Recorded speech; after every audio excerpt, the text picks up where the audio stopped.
할렐루야. 네, 이 오후 시간에도 하나님께서 주시는 귀한 은혜와 축복을 누리셨으면 좋겠습니다. 네, 믿음의 사람으로 회복되고 변화되고 은혜 받는 이 시간이 되기를 주님의 이름으로 축복합니다. 네, 지난 주일 말씀 혹시 기억나십니까? 네, 기억 안 나시겠죠? 네, 지난 주일은 이 열매를 맺는 맺지 못하는 무화과 나무에 대해서 살펴봤습니다. 네, 어렴풋이 기억이 나시죠? 분명 이 무화과 나무는 잎사귀가 있으면 열매가 있어야 하는데 예수님은 잎사귀 있는 것을 보면 잎사귀 있는 것을 보시고 가서 무화과 열매를 먹으려고 했는데 무화과 나무한테 속았죠. 근데 보통 이 성경에 보면은 이 무화과 나무가 잎사귀만 있다고 나오는데 근데 보통 이런 무화과 나무는 거의 없습니다. 왜냐하면 이런 나무가 있다면은 기형나무입니다. 보통 이런 나무가 있을 수도 없는 나무지만 바로 예수님께서 보신 이 무화과 나무는 일방적이지 않고 상식적이지 않는 나무였다는 것입니다. 그렇다면 예수님은 이렇게 잎사귀만 있는 열매 없는 무화과를 보시고 저건 나무가 기형이네, 이상하네 라고 하시지 않고 왜 그 나무를 저주하셨을까요? 그냥 나무가 이렇게 잎사귀만 있으면 열매도 있어야 되는데 열매가 맺히지 않은 것을 보고 이건 이상하네 라고 넘어가실 수도 있는데 그 나무를 저주하고 완전히 그 다음 날에는 뿌리까지 말라서 죽이셨다는 겁니다. 왜 예수님은 이 무화과 나무를 저주하신 것일까요? 그것은 예수님의 눈에 이런 무화과 나무는 절대로 있어서는 안 되는 나무였기 때문입니다. 왜냐하면 예수님은 이 사람을 속이는 이 무화과 나무 때문에 정상적인 무화과 나무까지 욕먹을 것을 염려하신 것입니다. 즉 예수님께서는 성전에 나가서 예배하고 말씀을 듣지만 아무런 축복의 열매가 없는 이런 사람들 때문에 진정으로 예배하고 하나님의 축복을 받는 정상적인 믿음의 사람들까지 욕먹기 때문에 바로 이런 무화과 나무를 저주하신 것입니다. 예수님께서 이 무화과 나무에 대한 비유가 어디에 올라갔을 때 가면서 만났던 무화과 나무입니까? 바로 성전으로 올라갔을 때 만났죠. 예수님은 성전에 가서 온전한 하나님의 예배가 성전에서 드려질 것을 기대하면서 올라갔습니다. 그런데 거기서는 바로 이 무화과 나무 같은 사람들이 있었다는 것입니다. 바로 예수님께서 성전을 엎으시고 정화하신 이유가 바로 그것입니다. 원래 성전에서는 하나님의 온전한 예배가 전해져야 함에도 불구하고 그렇지 못한 비정상적인 모습들이 지금 이 당시에 있었다는 것입니다.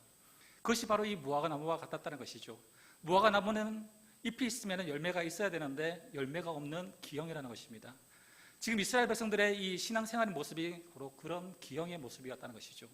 예배는 드리고 있지만 기도는 하고 있지만 말씀은 듣고 있지만 그들의 삶에는 아무런 열매가 없다는 것입니다. 과연 이 기형의 무화과 나무가 우리의 모습은 아닙니까? 예배는 드리고 있지만 기도는 하지만 말씀은 보지만 우리의 삶 속에는 아무도 하나님의 축복도 느끼지 못하고 열매도 없는 믿음의 삶을 살아가고 있다면 우리도 바로 이 무화과 나무와 같다는 것입니다. 그래서 예수님께서는 바로 제대로 된 무화과 나무까지 요거를 먹을까 봐 바로 이 잎사귀만 있는 무화과 나무를 아예 완전히 죽이셨다는 것이죠. 이처럼 예수님은 예배하고 말씀 듣는 사람들이 신앙과 믿음의 열매가 없는 것은 그럴 수도 있는 것이 아니라 그것은 정상이 아니라 비정상적인 모습이라는 것입니다. 바로 그리스도인들에게 열매가 없는 믿음의 삶은 정상적인 것이 아니라 이 무화과 같이 비정상적인 모습이라는 것입니다. 하나님께서는 성도가 진정으로 예배하고 말씀을 듣고 살아가면 반드시 축복과 은혜의 열매가 맺혀져야만 하는 것이 정상이라는 것입니다. 그런데 과연 우리의 삶 속에 하나님을 믿고 있지만 예수님을 믿고 있지만 우리의 삶에 어떤 축복의 열매가 맺히고 계십니까? 그런 열매가 없다면 나 역시 이 비정상적인 무화과 나무일 수 있다는 것을 기억하라는 것입니다. 하나님께서는 반드시 예배가 있고 말씀이 있고 기도가 있는 곳에 축복의 열매를 맺으신다고 분명하게 말씀하셨습니다. 신명기 28장 2절 6절 말씀을 보면 하나님의 축복의 말씀이 우리가 잘 알고 있는 말씀이죠. 내가 내 하나님 여호와의 말씀을 청종하면 모든 복이 내게 임하려니와 내가 들어가도 복이 받고 나가도 복을 받을 것이다. 분명하게 하나님의 말씀을 청종하면 들어가도 나가도 복을 받는다고 분명하게 약속해 주셨음에도 불구하고 우리는 들어갈 때 복을 받고 계십니까? 나갈 때 복을 가지고 나가고 계십니까? 이런 하나님의 말씀은 3000년 전이나 지금이나 변함없이 이루어지는 말씀인데, 지금 나에게 하나님의 말씀을 들었음에도 불구하고 예배를 드리고 있음에도 불구하고 이런 열매가 없다면 그것은 분명히 문제가 있고 내 삶에 정상적이지 않는 나는 무화과 나무다라는 것을 기억하라는 것입니다. 이처럼 하나님께서는 분명히 이렇게 하나님을 믿고 말씀과 신앙 안에서 살면 열매를 맺을 수 있게 만들어 주셨는데, 왜 우리는 예배하고 말씀 듣고 신앙의 삶을 살고 있는데도 열매들이 맺히지 않을까요? 그래서 예수님께서는 바로 오늘 이 성경에서 씨 뿌리는 비유를 통해서 왜 열매가 맺히지 않는지에 대해서 이어서 말씀해 주고 계십니다. 즉, 예수님께서는 농부가 씨를 뿌릴 때 분명히 열매를 거둘 것을 믿고 씨를 뿌리는데, 그렇게 되지 않는 일들이 바로 일어나고 있다는 것을 오늘 비유를 통해서 말씀해 주고 있습니다. 먼저 예수님께서는 농부가 열매를 기대하며 씨를 뿌리듯이 하나님께서 열매를 기대하며 씨를 뿌리고 계신다라는 것을 가르쳐 주고 있습니다. 즉, 하나님께서는 우리의 인생의 농부가 되셔서 우리 인생의 구원과 축복의 열매를 맺을 수 있도록 우리에게 말씀의 씨를 매 주일, 매 새벽마다 뿌리고 계십니다. 그런데 그 열매가 맺히고 있냐는 것이죠. 정약용이 편찬한 이 속단집에 이런 말이 있습니다. 농부, 아사, 침골, 종자. 무슨 말일까요? 농부, 아사, 침걸, 종자. 농부는 굶어 죽더라도 그 종자를 베고 잔다라는 뜻입니다. 즉, 농부는 아무리 배고파서 죽을지언정 농사 지을 씨는 먹지 않는다라는 뜻입니다. 그렇다면 농부가 자기 목숨보다 귀하게 여긴 이 씨를 뿌렸다면 분명히 열매를 기대하고 씨를 뿌렸을 것입니다. 그런데 오늘 성경에서 보면 예수님께서 이런 귀한 씨를 뿌렸음에도 열매가 맺히지 않는 이상한 일들이 일어나고 있다는 것을 보여주고 계십니다. 마치 지난주 말씀처럼 잎사귀만 있는 이상한 나무처럼 열매를 맺지 못하는 씨들이 있다는 겁니다. 지금 농부가 열매를 맺기 위해서 분명히 좋은 밭에 씨를 뿌렸는데 그 씨들이 각기 다른 곳에 떨어져서 전혀 생각지도 못한 결과가 나타나고 있습니다. 농부는 분명 좋은 밭에 씨를 뿌립니다. 그 씨들이 바람에 날려서 어떤 씨는 길가에 떨어지고 어떤 씨는 돌밭에 떨어지고 어떤 씨는 가시나무 밭에 떨어집니다. 왜 이렇게 씨를 뿌릴까요? 우리나라 씨 뿌리는 것 같이 유대인들은 그렇게 씨를 뿌리지 않습니다. 우리나라는 밭고랑 이랑을 파가지고 땅을 파가지고 씨를 심습니다. 그런데 유대인들은 이 광주리 같은 것을 어깨에 메고 씨를 그냥 흩날립니다. 그렇기 때문에 이 씨가 좋은 밭에 뿌렸음에도 불구하고 바람 때문에 길가로 날아갈 수도 있고 가시밭으로 날아갈 수 있다는 것입니다.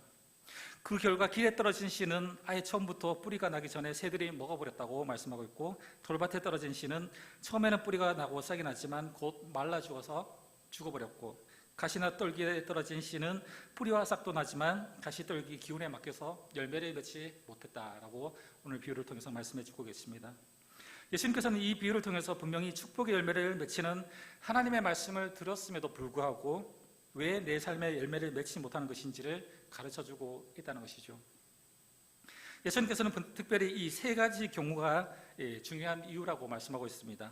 그렇다면 성도가 예배도 드리고 말씀을 듣기는 하는데 하나님의 축복과 하나님의 응답에 이 열매가 맺히지 않는 이유가 과연 무엇인지, 이 세 가지의 씨가 떨어진 밭을 통해서 우리는 잠시 살펴봤으면 좋겠습니다.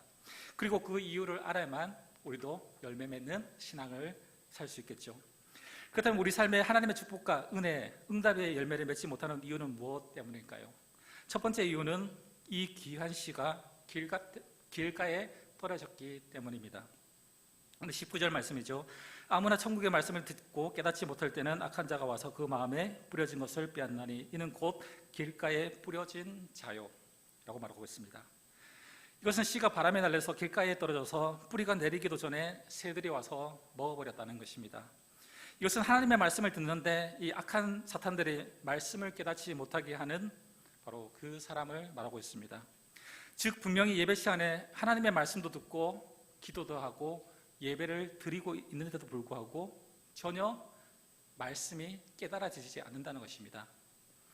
이것은 그 사람의 마음이 말씀에 대한 확신이나 기대가 없어서 마음으로 받아들여지지 않는다는 것입니다.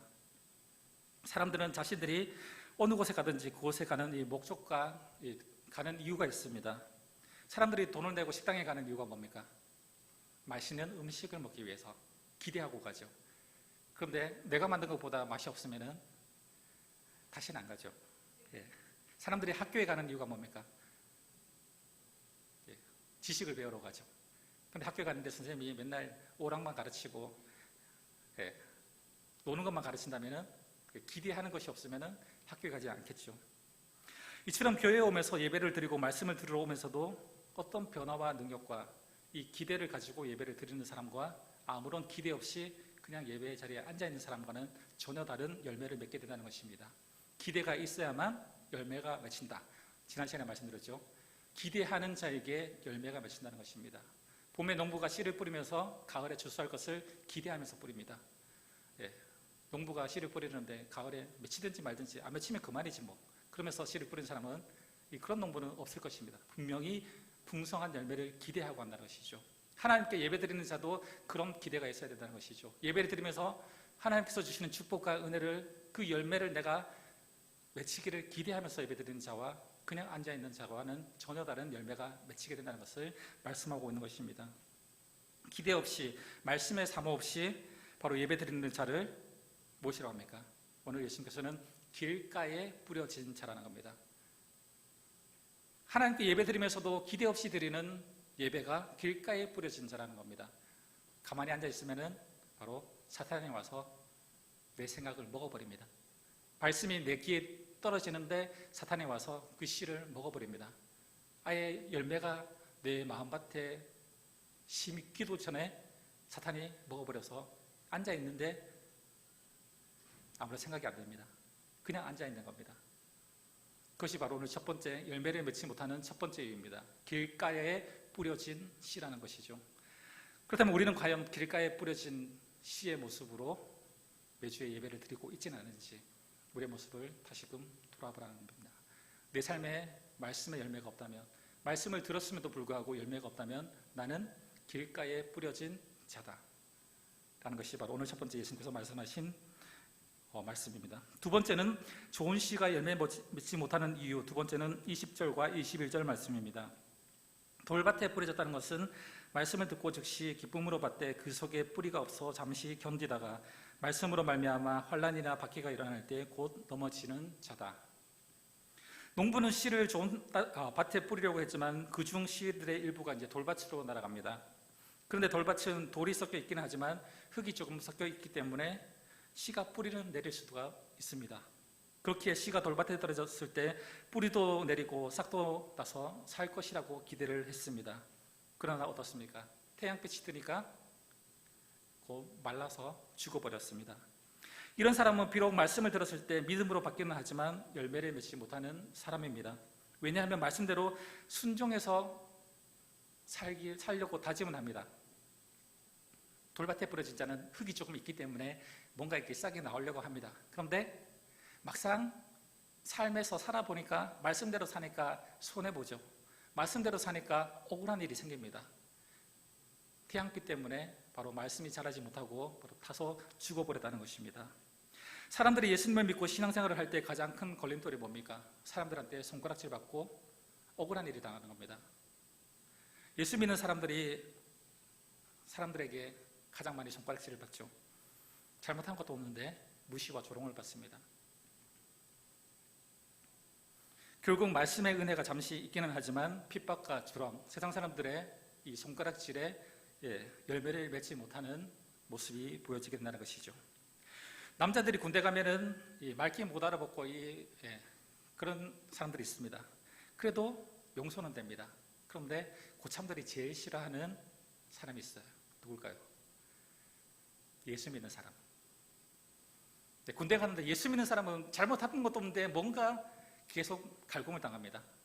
잘못한 것도 없는데도 갈굼당해요. 예수 믿는다는 이유 때문에. 가족들이, 부모 형제 중에서 공부 좀 못하고 돈 좀 못 벌어도 용서는 됩니다. 그런데 안 믿는 가족들이 제일 싫어하는 사람이 누굽니까? 교회 다니는 사람. 뭔가 잘못한 것도 없는데 교회 다닌다는 이유 때문에 가족들이 싫어합니다. 신기하죠. 그러나 예수님을 믿고 예배를 말씀을 듣고 예배를 온전히 드렸음에도 불구하고 핍박과 조롱이 있다면 기뻐하십시오. 그것은 내 안에 생명과 구원의 씨가 자라나고 있다는 뜻입니다. 만약 예수님을 믿고 교회를 다니면서도 핍박과 조롱을 한 번도 못 받아보신 분이 계십니까? 네, 손 드시면 안 되시죠? 회개해야 합니다. 내가 제대로 예수님을 믿고 있는지 의심스럽다는 것이죠. 교회 다니면서도 핍박을 한 번도 못 받아봤다. 그것은 내가 제대로 예수님을 안 믿고 있다는 겁니다. 분명히 교회 다니면은 예수님을 제대로 믿으면은 분명히 누군가로부터 핍박과 조롱을 받게 될 수밖에 없습니다. 내 안에 구원과 생명의 빛이 있기 때문에. 왜냐하면 세상 사람들은 빛을 싫어합니다. 어둠을 좋아하기 때문에 내 안에 생명의 빛이 있으면 무조건 싫어합니다. 그것은 사람이 싫어서가 아니라 그냥 싫습니다. 예수 믿기 때문에, 빛이기 때문에 어둠은 빛을 싫어합니다. 왜냐하면 빛이 어둠에 가면은 빛이 사라지기 때문에. 세 번째로 보면은 이 좋은 씨가 열매 맺지 못하는 이 이유가 22절에 나오고 있습니다. 가시떨기에 뿌려졌다는 것은 말씀을 들으나 세상의 염려와 재물의 유혹에 말씀이 막혀 결실하지 못하는 자다라고 말하고 있습니다. 좋은 씨가 가시떨기 나무 밑에 뿌려졌다는 것은 뿌리와 싹이 나고 점점 나무가 되어 자라났습니다. 그래서 이 나무는 열매 맺을 줄 알았습니다. 가시떨기 나무에 근데 기운이 막혀서 열매를 맺지 못하는 나무라는 것이죠. 이 사람은 말씀의 은혜도 받았고 조롱과 핍박도 견딥니다. 세상의 염려와 유혹이라는 기운에 막혀서 열매를 맺지 못하는 사람을 바로 가시떨기에 뿌려진 사람입니다. 성도님들 중에서는 바로 이 세 번째 유혹에서 가장 많이 넘어집니다. 하나님의 말씀도 받고 그 말씀대로 살기 위해서 노력도 합니다. 그런데 막상 말씀대로 살려고 하니까 유혹도 오고 넘어짐도 있고 힘든 것이 한두 가지가 아닙니다. 그러니까 차라리 말씀대로 사는 것보다 내 멋대로 사는 것이 오히려 평안하고 오히려 승승장구할 때도 너무나 많다는 것이죠. 바로 그것은 세상의 유혹의 기운에 막혀서 열매를 맺지 못하는 바로 그리스도인들을 바로 가시떨기에 뿌려진 자다라고 말하고 있습니다. 이런 사람은 신앙도 열심히 하고 기도도 하고 은혜도 충만한데 돈과 물질, 자녀들 걱정, 살아갈 걱정, 이런 세상의 유혹의 걱정의 기운에 막혀가지고 말씀대로 살지 못하는 사람, 이런 사람을 바로 가시떨기에 떨어진 씨와 같은 사람이다라고 말하고 있습니다. 이 사람은 하나님을 믿는다고는 하지만 자신의 문제와 삶을 하나님께서 책임져 주신다는 것을 믿지 못하는 사람입니다. 기도하지만 판단은 내가 합니다. 기도하지만 하나님의 뜻보다 내 뜻이 먼저입니다. 기도는 하지만 뭔가 결정할 때는 내 뜻대로 결정합니다. 이런 사람을 바로 가시떨기에 떨어진 사람, 가시떨기에 떨어진 씨와 같은 사람이다라는 것이죠. 삶 속에서는 자신이 하고 싶고 누리고 싶고 그리고 유혹과 욕심의 가시나무의 기운에 막혀서 말씀대로 살지 못하고 말씀의 열매를 맺지 못하는 사람이라는 것이죠. 이 사람은 하나님께서 약속하신 영원한 천국보다 짧은 이 세상의 삶을 더 즐기려고 하는 사람입니다.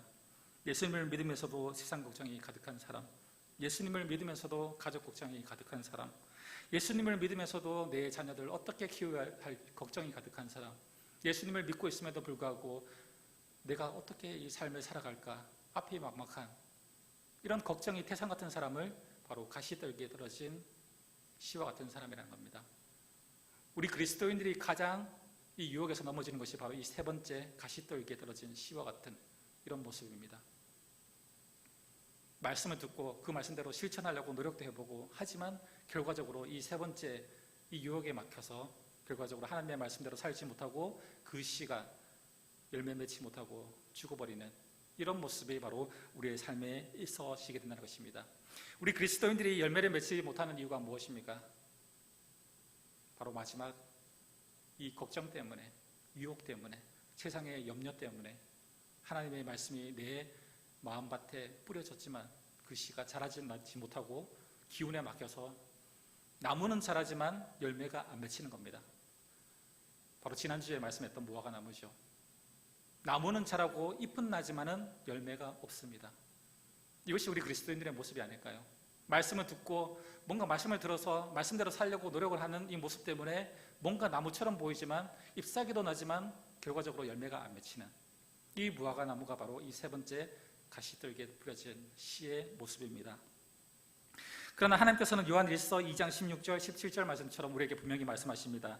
육신의 정욕, 안목의 정욕, 이생의 자랑은 다 지나가고 오직 하나님의 말씀대로 살아가는 사람이 이 세상과 죽음 이후에 세상에서 영원한 복을 누린다라는 것입니다.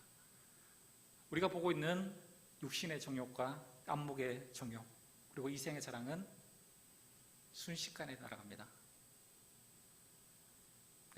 어떤 과학자가 이 인생의 속도를 계산했습니다. 어떻게 계산했냐면 자기 나이 곱하기 2, 자기 나이 곱하기 2배에서 킬로미터. 그러니까 40살은 80km로 가는 것처럼 인생이 느껴진다는 겁니다. 그러면은 50살은 100km로, 차가 100km로 달리는 듯한 느낌으로 인생이 간답니다. 그리고 80살은 160km. 고속도로 160km 슉슉 지나듯이 인생이 그렇게 지나간다는 것입니다. 우리는 곧 눈 깜짝할 사이에 이제 우리는 다 흙으로 돌아갈 것입니다. 이건 순식간입니다. 이제는 우리의 마음밭은 길가처럼 굳어져 있고 돌밭처럼 완악하며 가시떨기나무처럼 고집이 있어서 하나님의 말씀이 떨어졌음에도 불구하고 열매를 맺지 못하고 있는 삶을 살아가고 있습니다. 그렇다면 말씀과 믿음의 씨가 축복의 열매를 맺히기 위해서는 어떻게 해야 될까요? 마지막 열매를 맺기 위해서는 과연 우리는 어떻게 해야 될까? 호세아서 10장 12절 말씀에 이렇게 말씀하고 있습니다. 너희 묵은 땅을 기경하라. 지금이 곧 여호와를 찾을 때니 마침내 여호와께서 오사 공의를 빛처럼 너에게 내리시리라. 씨가 열리기 위해서는 땅을 갈아엎으라는 겁니다. 옛날 우리 선조들이 못 쓰는 땅을 어떻게 기경을 했습니까? 돌도 주워내고 풀도 뽑고 좋은 흙도 밭에다가 놓고 이래가지고 갈아엎어가지고 좋은 땅으로 만들었었습니다. 마찬가지입니다. 우리가 하나님의 말씀이 우리의 마음속에 씨가 심겨지기 위해서는 우리의 마음을 갈아엎어야 됩니다. 돌이 있다면 주워내고 풀이 있다면 뽑아내야 되고 세상의 염려 같은 돌이 우리 마음속에 있다면 뽑아내야 합니다. 그 상태로 말씀을 받으면 절대로 열매가 맺히지 않습니다. 마음속에 있는 걱정의 돌들, 걱정의 풀들이 마음속에 자라나고 있다면 곳에 아무리 씨가 떨어진다 하더라도 씨는 자라나지 못합니다. 자라나도 열매 맺지 못한다는 것입니다. 땅을 기경해야 한다는 것이죠. 하나님의 말씀의 씨는 어느 곳에서든지 생명과 축복의 열매를 맺힐 수 있는 가장 완벽한 씨입니다. 그 완벽한 씨가 열매를 맺지 못한다는 것은 씨가 문제가 아니라 밭이 문제죠. 하나님의 말씀은 이 씨들은 매주 말씀의 시간마다 여러분들에게 뿌려집니다. 그런데 누구는 열매 맺고 누구는 열매 맺지 못한다는 것은 씨가 문제가 아니라 밭이 문제라는 겁니다. 내 밭이 문제라는 것입니다. 내 삶 속에 열매가 맺히지 않는다는 것은 말씀이 문제가 아니라 내 밭이 문제다. 그래서 갈아엎어야 됩니다. 호세아 말씀처럼 기경할 때 하나님은 공의를 빛처럼 내리셔서 곳에 씨가 심겨지고 자라나고 열매 맺히게 하는 그 은혜를 주신다고 말씀하고 있습니다. 오늘 마지막 이런 자들에게 주시는 은혜 30배, 60배, 100배의 열매가 바로 맺히게 된다고 말씀하고 있습니다. 우리 성도님들의 마음밭 열매가 맺히지 못하고 있다면 돌 주워내고 풀도 뽑아내고 갈아엎어서 하나님의 말씀의 열매가 떨어질 때 열매가 풍성하게 맺히시는 좋은 밭이 다 되시기를 주님의 이름으로 축복합니다. 기도하겠습니다. 하나님 은혜를 감사드립니다. 우리에게 주신 말씀의 은혜들을 늘 사모하는 마음으로 예배 자리를 늘 사모하는 마음으로 하나님의 전에 오르기를 원합니다. 이번 한 주간도 하나님의 말씀을 사모하며 그 말씀을 읽고 들을 때마다 그 말씀의 씨가 우리의 마음밭에 뿌려지고 열매 맺고 그 열매를 통해서 축복의 열매를 또한 나눠줄 수 있는 귀한 하나님의 백성 될 수 있도록 은혜 내려 주시옵소서. 감사드리며 예수님의 이름으로 기도드립니다. 아멘.